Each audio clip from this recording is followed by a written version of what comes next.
Station Nexus 7 floated in the dark space between stars like a giant metal flower. Ships from across the galaxy docked at its many arms every day. Traders sold strange goods from distant worlds. Diplomats made deals that affected entire star systems. Scientists shared knowledge that pushed the boundaries of what was possible. But in the deepest part of the station, where the lights were dim and the corridors empty, something else lived. Something that made even the bravest space travelers change their path and walk the other way. The security guards called it Level 9. Most beings on the station had never been there. Those who worked there did so only because they were paid 3 times the normal rate. Even then, they quit after a few months. The stress was too much. Behind layers of force fields and automated weapons lived Korthval. He was 8 feet tall and covered in dark scales that looked like armor. His arms were as thick as tree trunks. His hands ended in claws that could tear through metal. When he moved, the floor shook under his weight. Korthval was the last of the Vorthak. His people had once ruled a quarter of the galaxy. They had been warriors without equal. Their empire had lasted for thousands of years. Then one day they had all vanished. All except him. The Galactic Council had found him drifting in a broken ship near the edge of known space. He was more dead than alive. They could have let him die. Many thought they should have. But the Vorthak had possessed military knowledge unlike anything in the galaxy. Their weapons, their tactics, their ships, all of it was beyond what anyone else had achieved, so they kept him alive. They gave him food and shelter. They healed his wounds, but they also put him in a cage. They said it was for everyone's safety. They said he was too dangerous to walk free. They called him a protected refugee, but everyone knew he was really a prisoner. Every few days, military officers would come to question him. They wanted to know about Vorthak battle tactics. They asked about weapon designs. They demanded details about ship construction. Korthval would answer their questions in his deep, rumbling voice. He spoke slowly, choosing each word carefully. When they left, he would return to his silence. The rest of his time, Korthval spent alone. His living space was large but bare. There were no windows. The walls were smooth metal. The only furniture was a bed built to hold his massive frame and a table where he took his meals. Most beings would have gone insane from the isolation. But Korthval endured. He had one small comfort. In the corner of his room, he had arranged several crystal objects on a metal shelf. They were no bigger than his fist, but he treated them like precious treasures. Sometimes, late at night when the station was quiet, he would hold them up to the light. The crystals would glow with soft colors, blue, green, gold. He would stare at them for hours, his fierce eyes becoming gentle. The station personnel thought the crystals were weapons or communication devices. They had scanned them many times, but the crystals showed no dangerous energy. They seemed to be nothing more than decorative stones, so they let him keep them. Dr. Sarah Chen arrived on Station Nexus 7 on a Tuesday morning. She was a xenobiologist from Earth, sent to study the different alien species that passed through the station. Sarah was small compared to most galactic beings. She had short black hair and dark eyes behind simple glasses. She carried herself with quiet confidence. Sarah had spent years studying alien cultures. She had lived among the crystalline Zephyrians on their ice world. She had learned the musical language of the gas cloud ethereals. She had even spent 6 months in the underground cities of the insect-like Chitauri. Other humans thought she was crazy to live so close to dangerous aliens. But Sarah believed that understanding came from closeness, not distance. On her 3rd day at the station, Sarah was reviewing her research assignments when she noticed something strange in the station directory. Level 9 was listed as restricted. When she asked her supervisor about it, the Altarian's blue skin turned pale. "You do not want to go there," the supervisor said. His 3 eyes blinked rapidly. "That is where they keep the Vorthak." Sarah had heard of the Vorthak Empire in her history classes. They were legendary warriors who had conquered vast territories before disappearing mysteriously. But she had never heard of any surviving Vorthaks. "There is one left," her supervisor explained. "The last of his kind. Very dangerous. Very unpredictable. Best to stay away." But Sarah's curiosity was stronger than her caution. That evening, when most of the station was quiet, she made her way to Level 9. The corridors grew darker as she walked deeper into the station. Warning signs appeared on the walls in dozens of languages. Security cameras tracked her movement. Finally, she reached a checkpoint guarded by 2 heavily armed security droids. They scanned her identification and found her clearance level insufficient. But when Sarah explained she was a xenobiologist conducting approved research, the system allowed her to pass. It was a loophole that would later cause great controversy. Beyond the checkpoint, the corridor opened into a larger space. Force field barriers hummed with energy. Beyond them, Sarah could see a living area that looked more like a prison cell than a home. And there, sitting on his bed with his back to her, was Korthval. Sarah had expected to feel afraid. The Vorthak were legendary for their ferocity in battle. Stories said they could tear apart starships with their bare hands. But as she watched Korthval, she felt something different. The massive alien was holding one of his crystals, turning it slowly in his enormous hands. His movements were careful, almost delicate. He knew she was there. His body had tensed slightly when she arrived, but he made no threatening moves. He simply continued examining his crystal. "Hello?" Sarah said softly. Korthval's shoulders shifted. Slowly he turned to look at her. Sarah got her first clear view of his face. It was reptilian but not entirely animal. His eyes were large and golden, with an intelligence that was unmistakably sentient. Scars crossed his features in intricate patterns. Some looked like battle wounds. Others seemed deliberately made, like ritual markings. "You should not be here, small one," Korthval said. His voice was deep and rough, like distant thunder. But there was no anger in it. Only weary resignation. "I know," Sarah replied, "but I wanted to meet you." Korthval studied her for a long moment. His golden eyes seemed to look right through her. "I am the last Vordak," he said. "The last of a warrior race. Your kind fears me, as they should." "I'm not afraid," Sarah said, and she realized it was true. Standing there looking at this massive alien, she felt curiosity instead of fear. "I'm interested."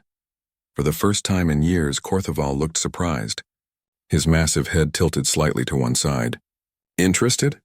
In your culture, your people, your story."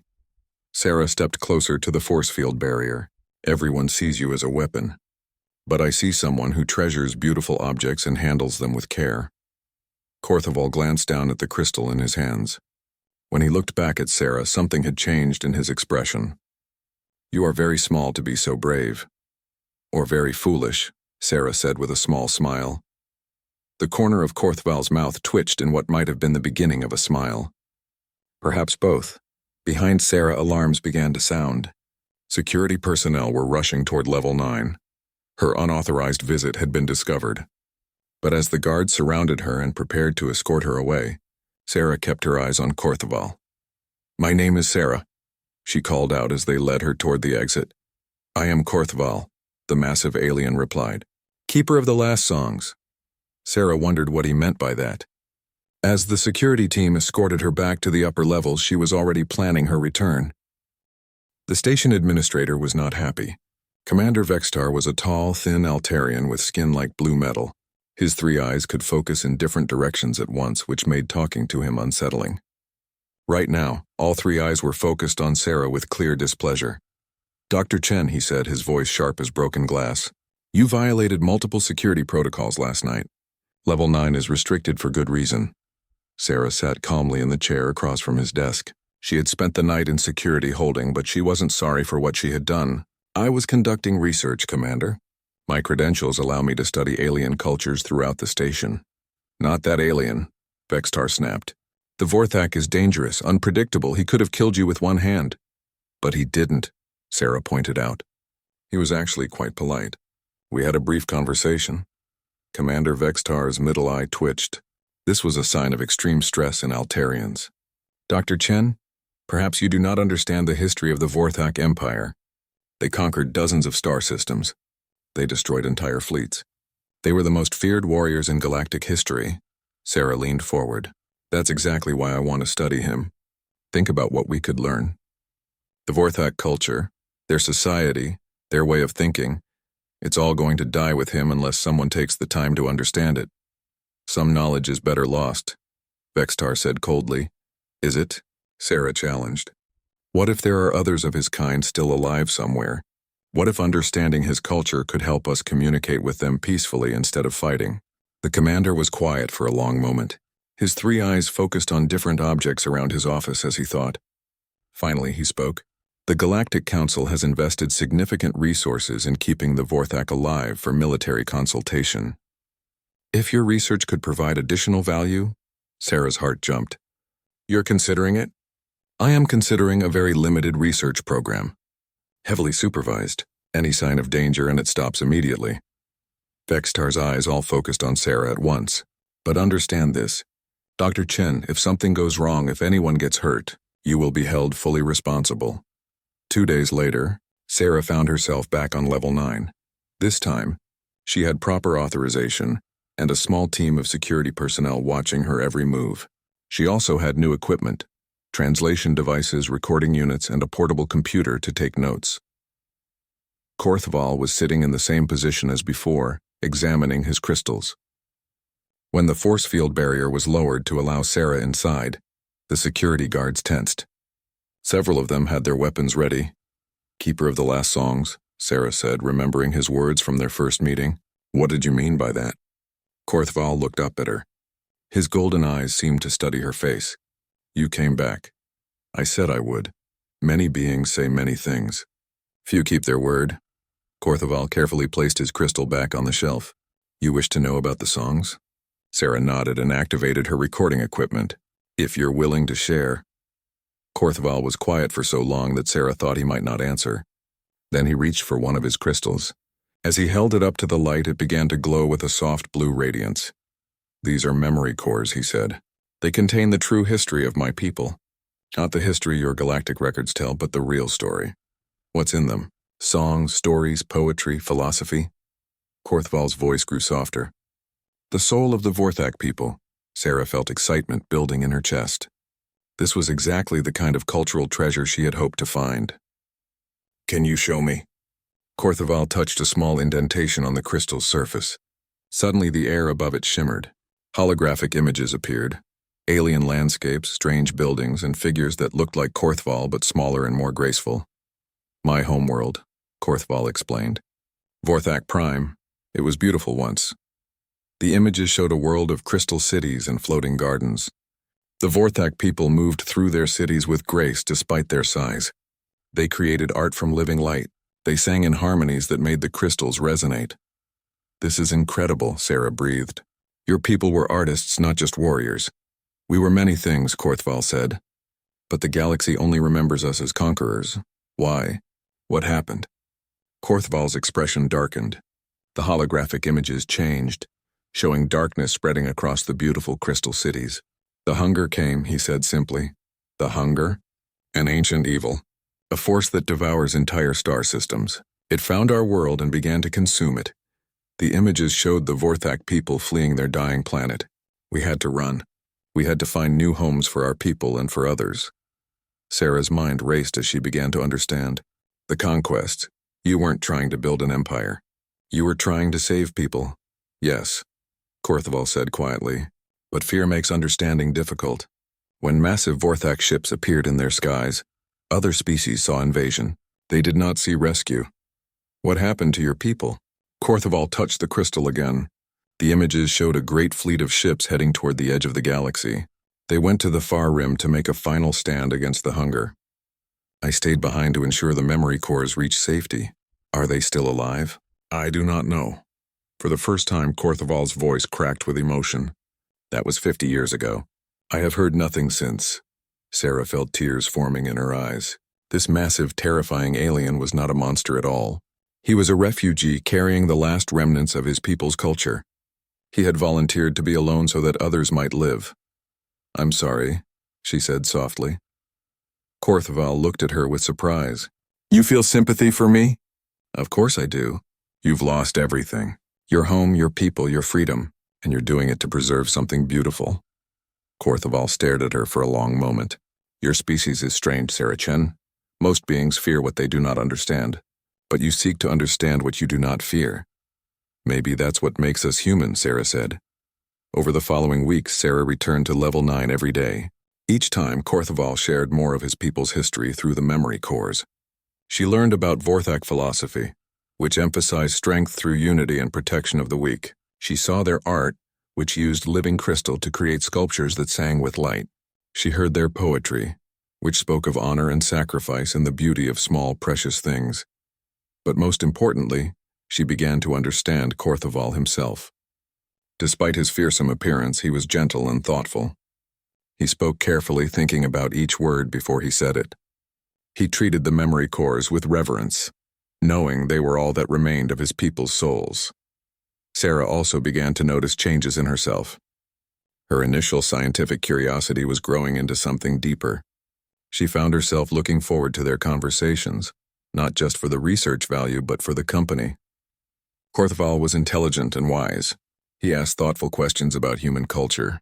He listened carefully to her answers. One day, as Sarah was preparing to leave Level 9, Korthoval spoke to her in a different tone. "Sarah," he said, "I must tell you something important." "What is it?"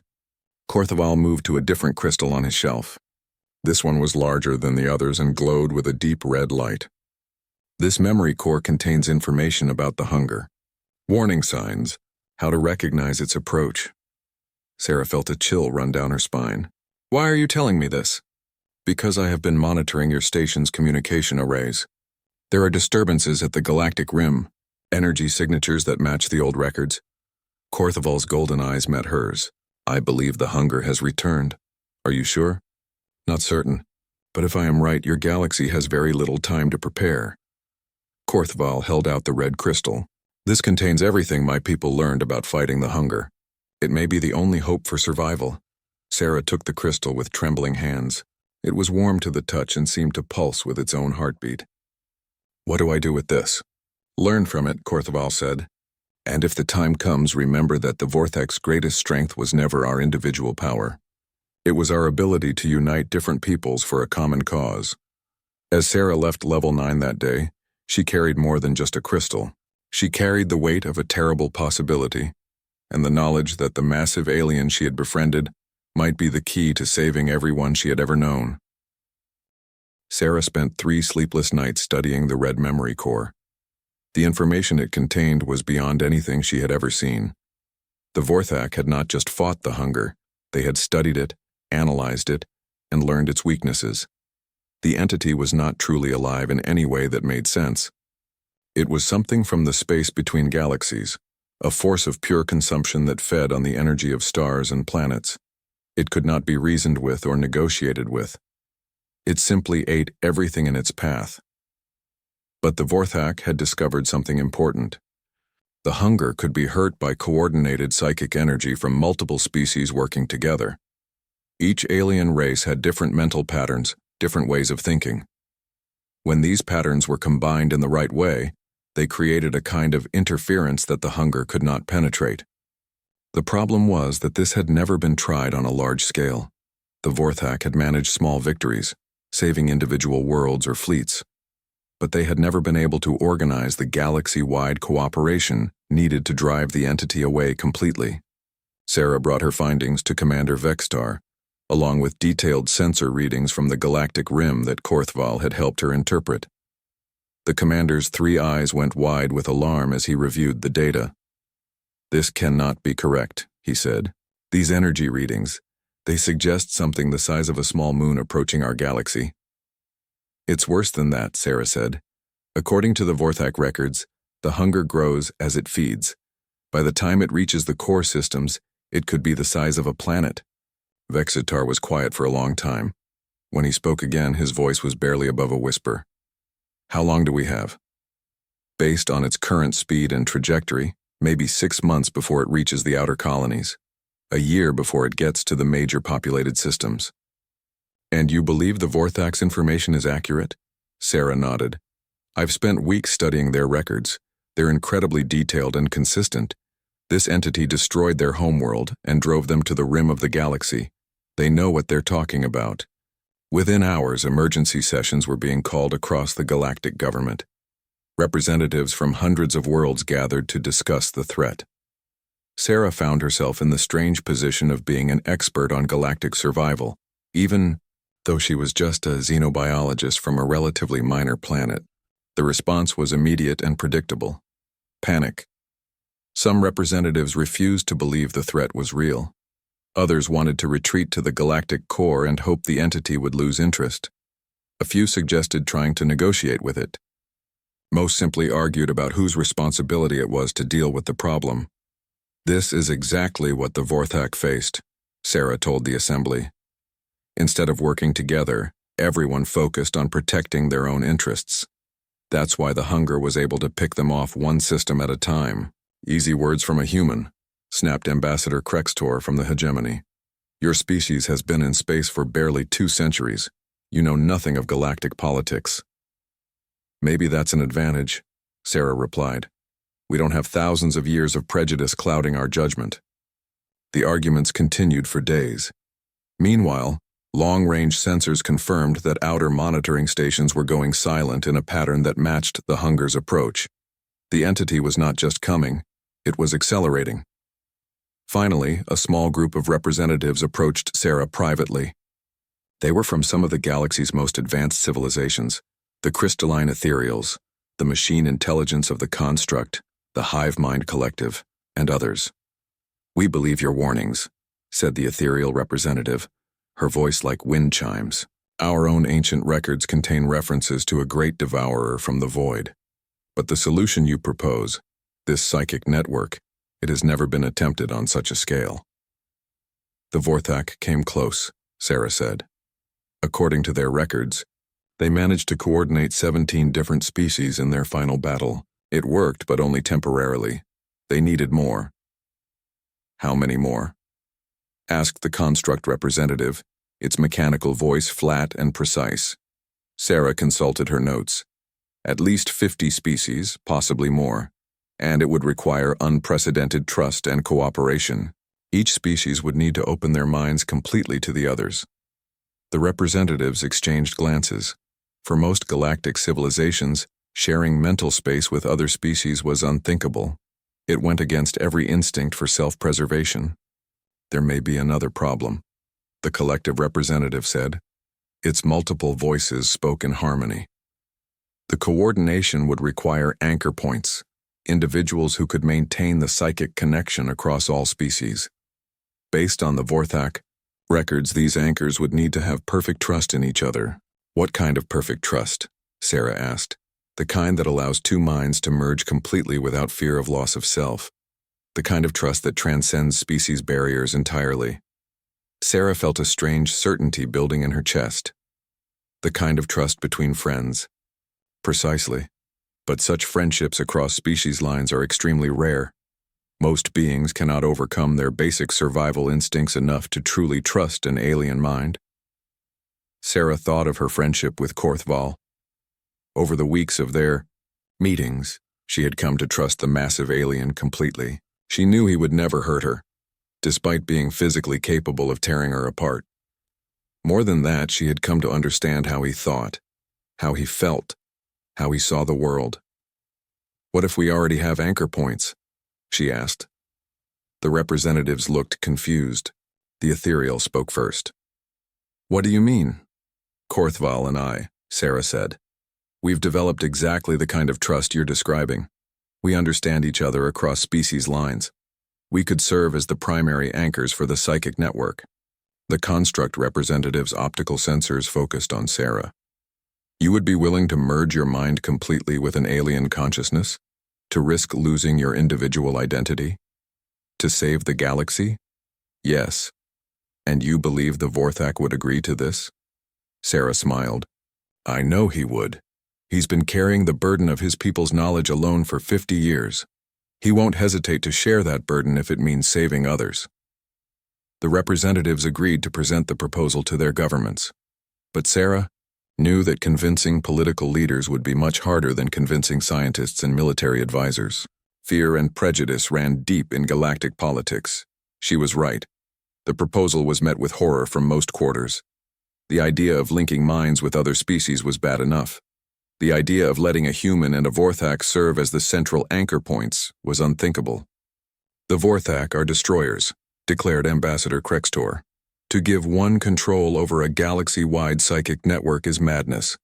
And humans are primitives, added another representative. They lack the mental discipline for such a task. Sarah found herself defending both her own species and Korthval's before assemblies of beings who had never bothered to understand either one. She presented evidence of human adaptability and creativity. She shared recordings of Vorthak philosophy and art. She explained the deep friendship that had developed between herself and Korthval. But for many representatives, fear was stronger than logic. The breakthrough came from an unexpected source. Deep space monitoring detected the hunger consuming its first inhabited system, a mining colony at the Galactic Rim with 3 million inhabitants. The entity had grown visibly larger after feeding, confirming the Vorthak's warnings about its nature. Suddenly, abstract debates became urgent reality. Evacuation fleets were mobilized, defense forces were repositioned. But everyone knew that conventional weapons would be useless against something that could consume entire planets. 3 days after the first colony fell, a second one went silent. Then a third. The hunger was accelerating, growing stronger with each meal. The Galactic Assembly finally voted to attempt the psychic network defense. The margin was narrow, and many representatives abstained rather than take responsibility for the decision. But it was enough. Sarah returned to Level 9 with official authorization to begin preparations. She found Korthval examining his memory cores with new intensity. "You felt it too," she said. It wasn't a question. "Yes," Korthval replied. "The disturbance in space-time when the colonies died. The hunger feeds on more than just matter and energy. It devours the psychic impressions left by living beings. The Assembly approved the network defense. We're going to try it." Korthval looked at her with something that might have been hope. "And the anchor points?" "You and me. If you're willing." Korthval stood up to his full height. For a moment, Sarah remembered just how massive and powerful he was.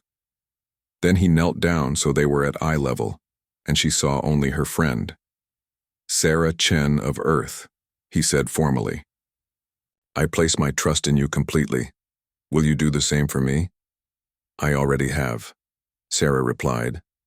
They clasped hands, her small human fingers dwarfed by his massive clawed grip. The gesture was simple, but both of them knew it was also a promise.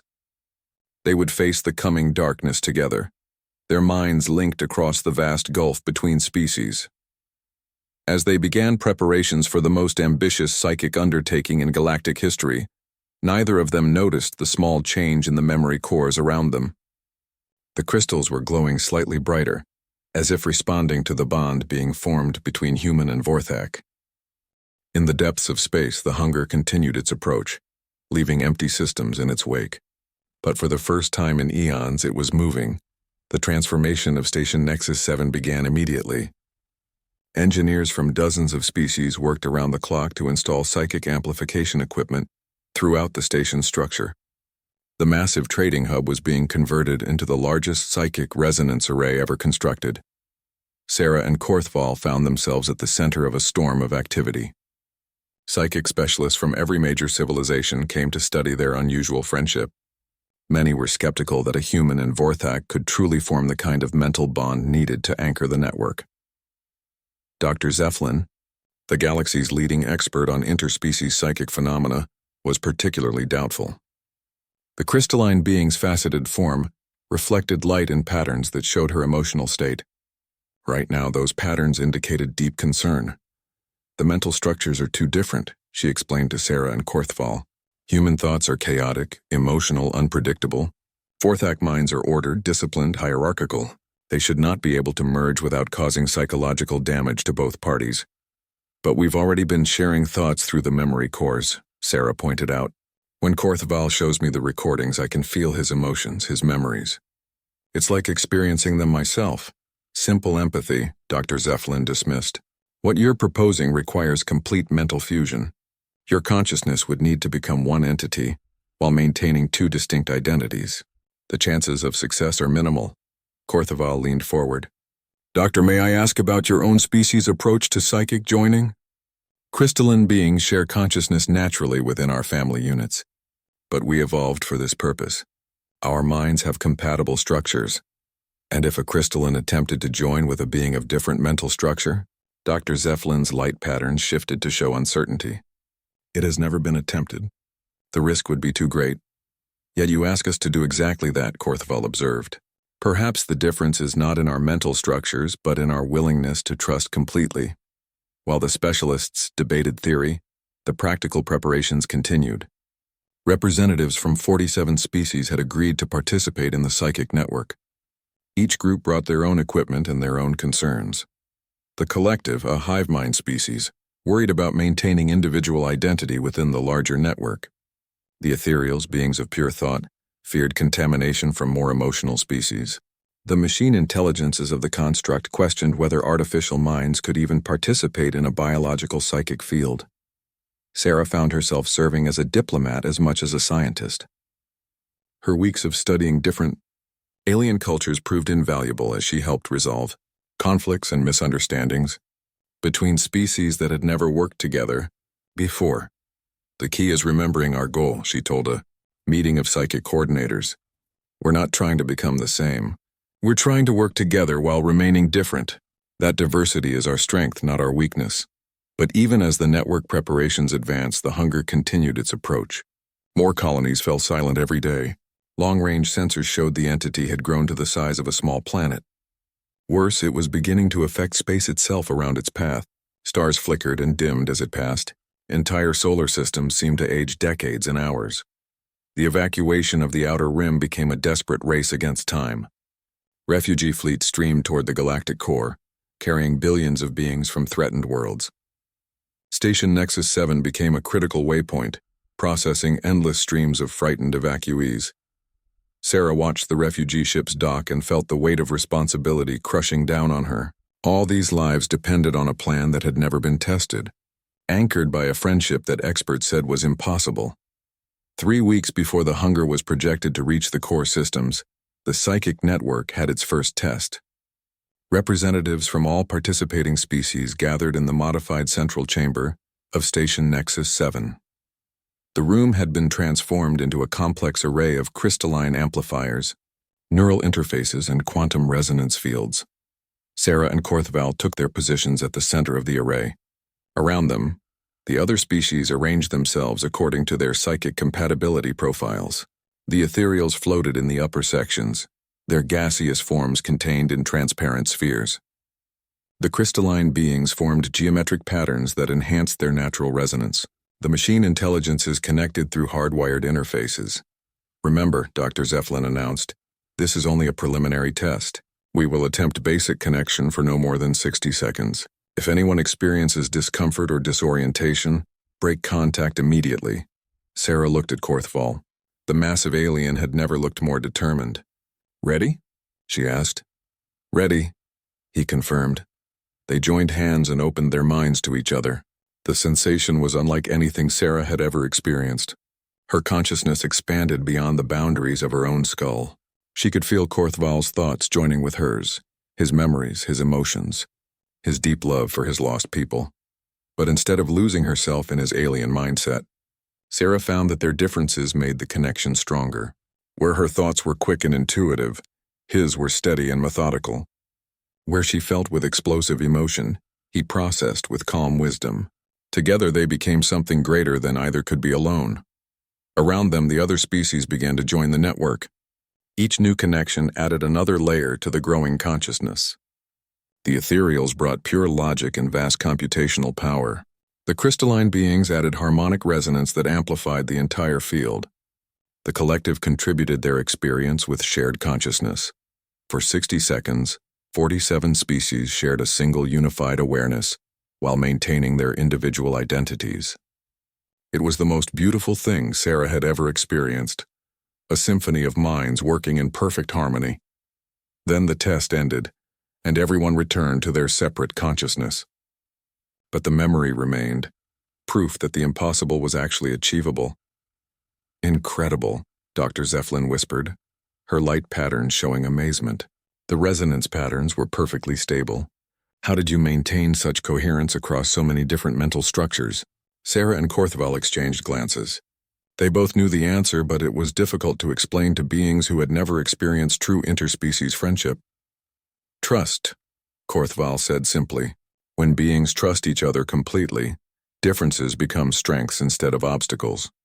The successful test gave new hope to the galactic defense effort. But it also revealed the enormous scale of what they were attempting. The brief 60-second connection had exhausted several of the participants. Maintaining the network long enough to drive away the hunger would require sustained effort for hours, or possibly days. More species volunteered to join the network after word of the successful test spread. The total reached 63 participating civilizations, more than had ever cooperated on any project in galactic history. But even as hope grew, the situation continued to deteriorate.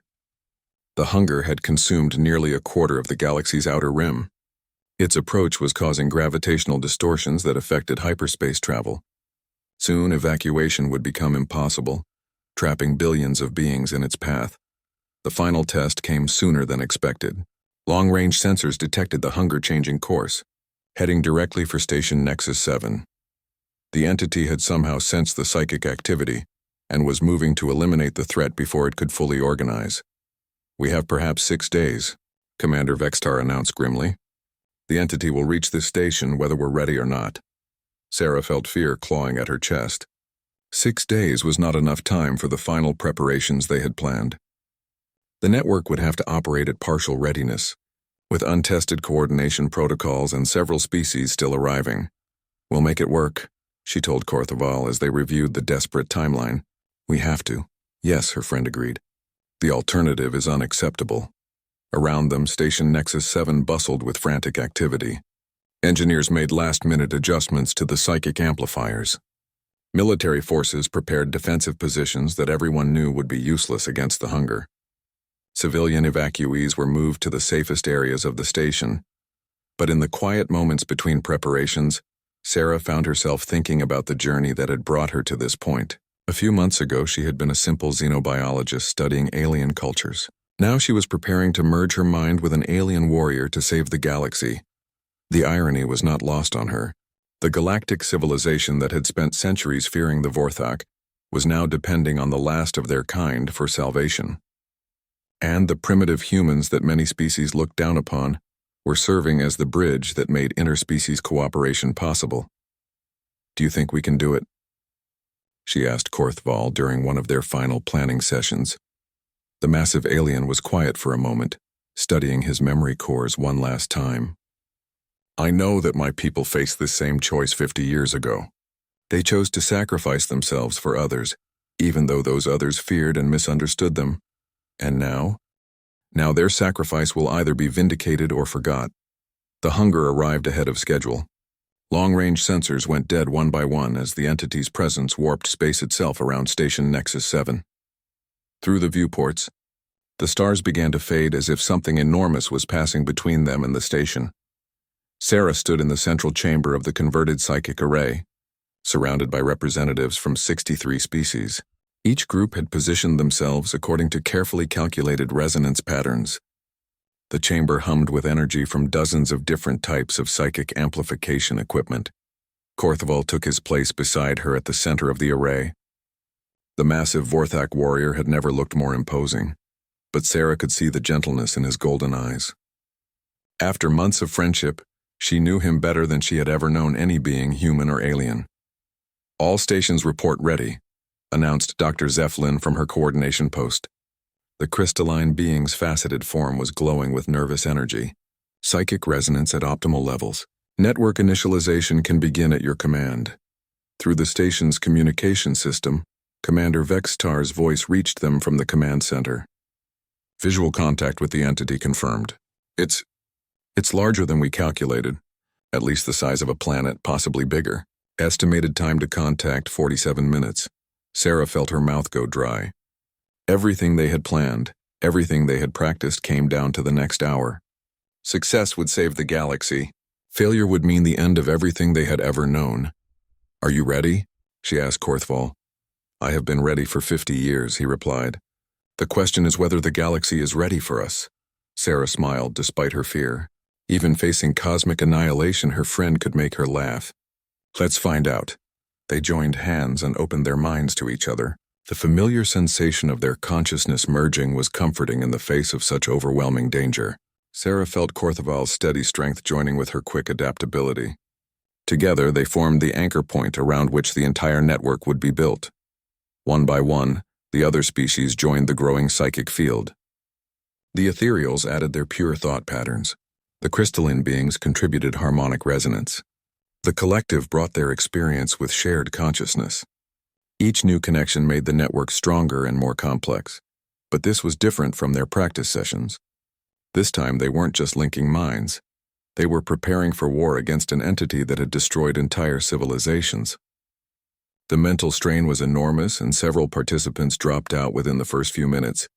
58 species still connected, Dr. Zeflin reported. Network cohesion at 87% and climbing. Through the station's sensors, they could feel the hungers approach more clearly now. It was not just a physical presence, but a psychic void. A gap in reality that consumed everything it touched. The entity fed on life energy, on the spiritual essence that made consciousness possible. But as the network grew stronger, something unexpected happened. Instead of being terrified by the approaching darkness, the linked minds began to feel something else. Defiance. Network cohesion at 94%, Dr. Zeflin announced, wonder in her voice. The resonance patterns are more stable than anything we achieved in testing. Sarah could feel why. In their practice sessions, the participating species had been cooperating out of necessity. Now they were fighting for survival, for everything they loved and valued. That shared purpose was forging connections deeper than anything theory had predicted. Visual contact. Commander Vextar's voice was tight with controlled panic. The entity is emerging from hyperspace. Dear gods, the size of it. Through the network's shared consciousness, Sarah could sense what the station's sensors were detecting.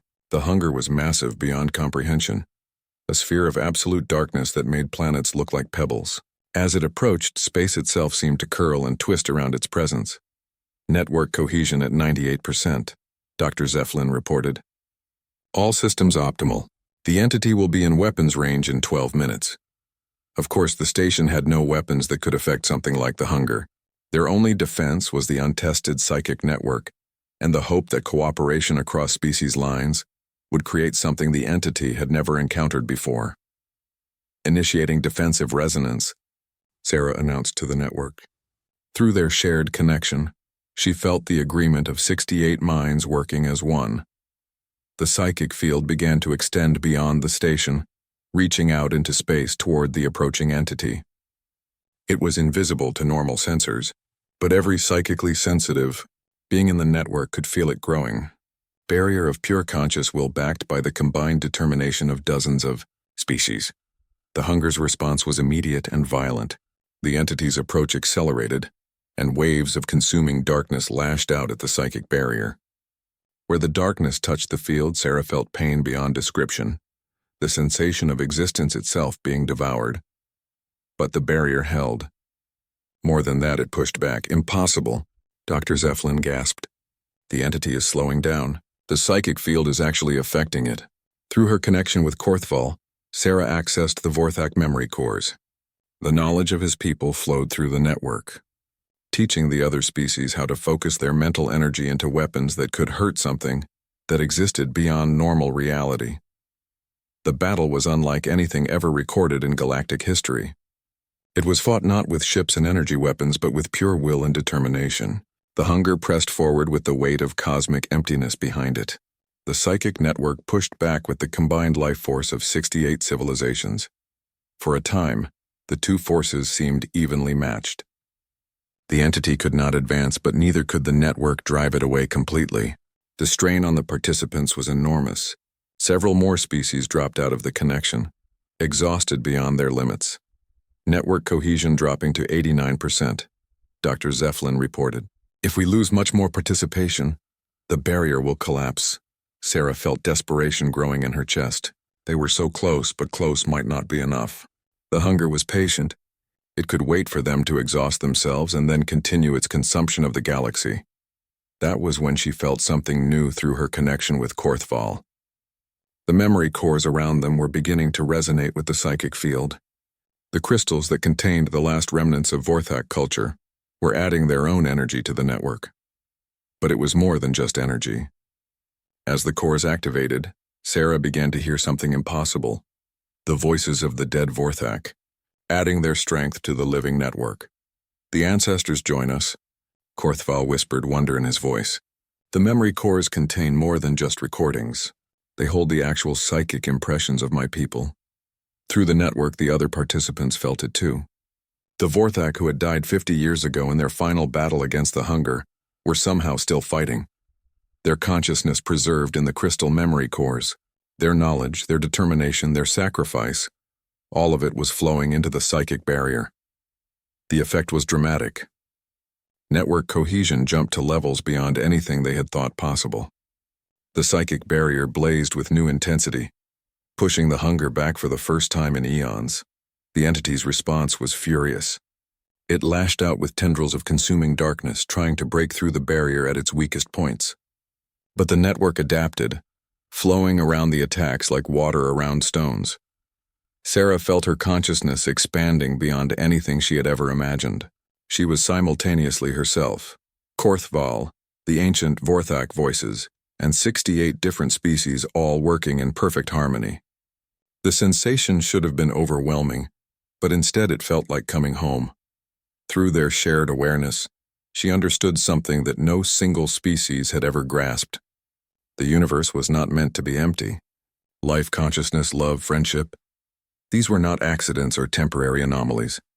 They were the universe's response to the void, the way existence fought back against nothingness, and the hunger for all its cosmic power was still just emptiness. Against the combined will of beings who chose to love and trust and cooperate across every barrier, it had no answer. The final push came when Sarah felt something new joining the network, distant psychic signatures from the galactic rim. The Vorthak who had fled 50 years ago were still alive, still fighting their own battle against the darkness. Across vast distances, their minds linked with the network, adding their strength to the ancient struggle. The psychic barrier blazed like a star, pushing the hunger back and back until the entity began to retreat toward the empty space between galaxies. For the first time in cosmic history, it had encountered prey that could actually fight back. As the hunger disappeared into the void, the psychic network slowly dissolved. Species by species, the participants returned to their individual consciousness. But the memory remained. The knowledge that cooperation across all boundaries was not just possible, but necessary. Sarah found herself back in her own body, still holding Korthval's massive hand.